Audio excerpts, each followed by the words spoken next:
আসসালামু আলাইকুম। চলে আসলাম নতুন আরেকটি ভিডিও নিয়ে। আজকে আমরা সিরাজগঞ্জের ঐতিহাসিক পান্তুয়া মিষ্টি খেতে যাচ্ছি।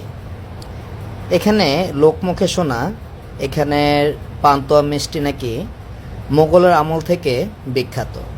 তাই আজকে আমরা যাব সিরাজগঞ্জের এনায়েতপুর রানী মিষ্টান্ন ভাণ্ডারে, যেখানে মোগলের আমল থেকে এটা বিখ্যাত হয়ে আছে। তো আজকে আমরা রাস্তায় যেতে যেতে দেখছি এখানের পরিবেশটা আসলেই অনেক সুন্দর।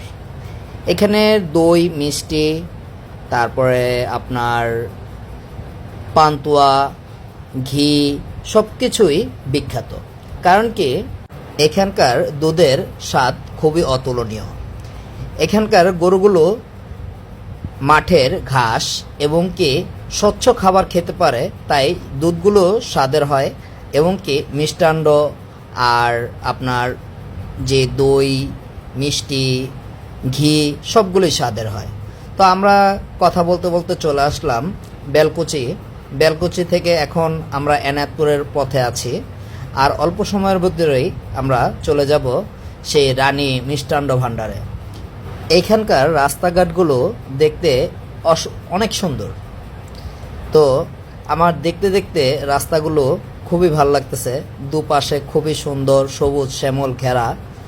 তো দুই পাশে পুকুর, খুবই সুন্দর মনোরম পরিবেশ।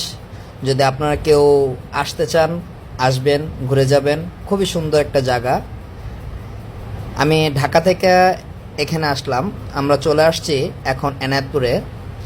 এই যে আমরা এনায়েতপুর স্ট্যান্ডে নেমেছি। এখন আমরা আস্তে আস্তে যাব সেই মিষ্টান্ন ভাণ্ডার দিকে, রানী মিষ্টান্ন ভাণ্ডার শ্রী রঞ্জিত ঘোষের। এই যে এখানকার ঘি মিষ্টি দই সবগুলি, এই যে পান্তুয়া, এই যে দই, এই যে আমরা দুজনে এসেছি টেস্ট করতে। দেখি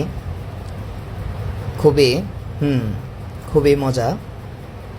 আপনারা যারা খেতে চান আসবেন।